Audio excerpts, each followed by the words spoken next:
Muzyka Śląskich Synagog to projekt, który rozpoczęliśmy w sierpniu 2025 roku. Razem z Match Ensemble, Wojciechem Parchemem, tenorem oraz dyrygentką Lilianną Krych wzięliśmy utwory, które kiedyś, przed 100 laty, rozbrzmiewały w śląskich synagogach. Pretekstem do tego była zbliżająca się 70. rocznica śmierci rabina Leo Becka, jednego z najbardziej uznanych europejskich rabinów, który w młodości był głównym rabinem Opola.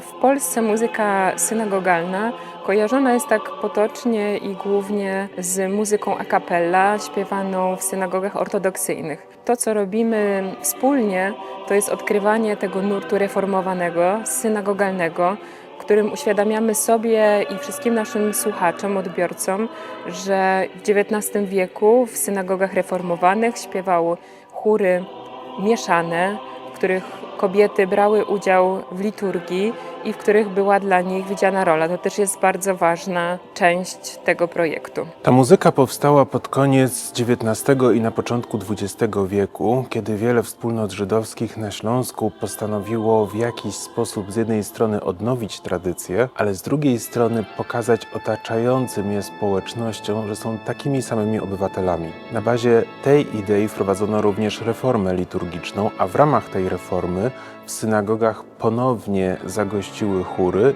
i, jak niektórzy uważają, ponownie, a nie po raz pierwszy zagościły organy, które miały być już nawet w świątyni jerozolimskiej w starożytności. W ten sposób powstały wspaniałe opracowania muzyczne modlitw, dotychczas wykonywanych tylko przez kantora, a od tego momentu przez kantora chór z akompaniamentem organowym. I właśnie te utwory z Legnicy, Bolesławca i Opola postanowiliśmy przypomnieć nie tylko w cyklu koncertów, ale także w nagraniu płytowym. Muzyka Tintnera, Lewandowskiego, Ehrlicha, Deutscha czy Hamburgera, mimo pozornej prostoty, jest bardzo bogata. Jest tam miejsce na dialogowanie między solistami a dużym zespołem, na dialogowanie między małym zespołem a dużym zespołem, na śpiew z kantorem, na śpiew a cappella, czy z towarzyszeniem fisharmonii, czy organów. Miejscem pierwszego koncertu i nagrania płyty jest Kościół Mariacki w Legnicy, w której działał i tworzył Eduard Hamburger. Tutaj znajdują się również wspaniałe historyczne organy o budowie i brzmieniu zbliżonym do dawnych organów śląskich synagog. 2026 gives us the opportunity to commemorate one of the greatest minds in Jewish thought in the 20th century, Rabbi Leo Baeck. He died in 1956, 70 years ago, in London. He was born in Leszno in 1873 and therefore is also a internationally known Silesian. In Opole, he wrote one of his major works, The Essence of Judaism, which made this Silesian an internationally renowned Jewish scholar, which also resulted in him moving on in his career, first to Düsseldorf as rabbi there, and then to Berlin. He was transported to Terezin in 1943 and was Hitler's personal prisoner until 1945. In 1945 he moved to London and died in London in 1956. Leo Baeck is internationally well known. There are streets named after him, synagogues, schools.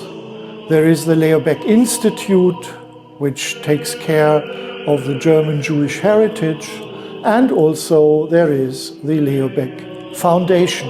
The Leo Baeck Foundation celebrates its 20th anniversary in 2026, and we are one of those organizations that try to keep the memory alive.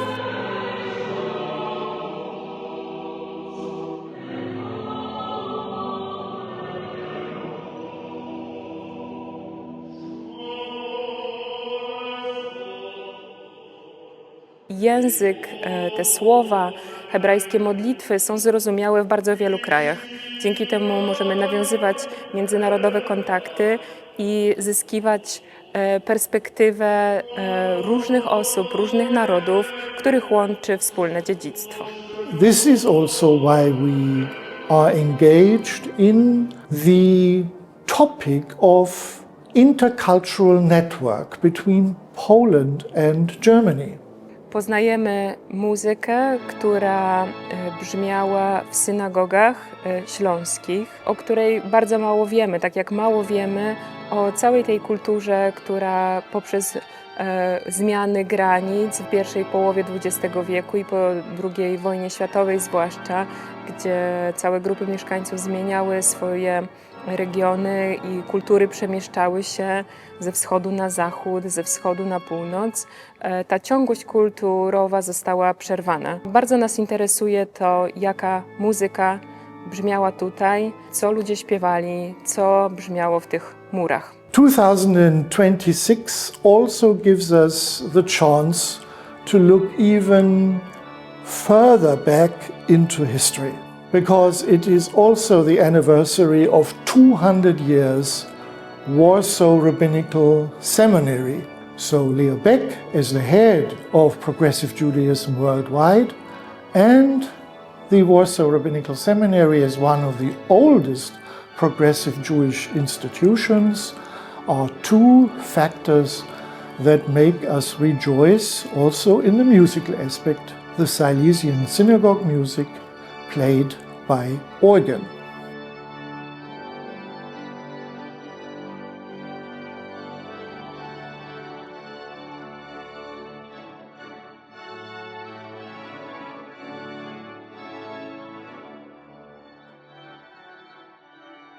Czego możemy się nauczyć my dzisiaj współcześnie, słuchając muzyki śląskich synagog? Zauważcie Państwo pewien niezwykły paradoks. Wspaniała architektura nie przetrwała, pomniki nie przetrwały. Wiele historii i wiele ludzi odeszło w niepamięć. A muzyka? Muzyka uznawana za coś najbardziej ulotnego, za coś, co istnieje tylko w danym momencie. Muzyka przetrwała. Taki to właśnie jest paradoks muzyki śląskich synagog i dlatego my dzisiaj, kiedy czymś się zajmujemy, kiedy coś tworzymy, powinniśmy zwracać uwagę nie tylko na monumenty, nie tylko na wielką architekturę, nie tylko na to, co wydaje nam się najbardziej trwałe, ale także na te drobne, ulotne rzeczy. Bo kto wie, być może za 50, za 100, a może i jeszcze dalej od dzisiaj przetrwają tylko te najbardziej ulotne rzeczy. I ktoś je weźmie i dowie się wtedy pewnej prawdy o nas i o naszych czasach.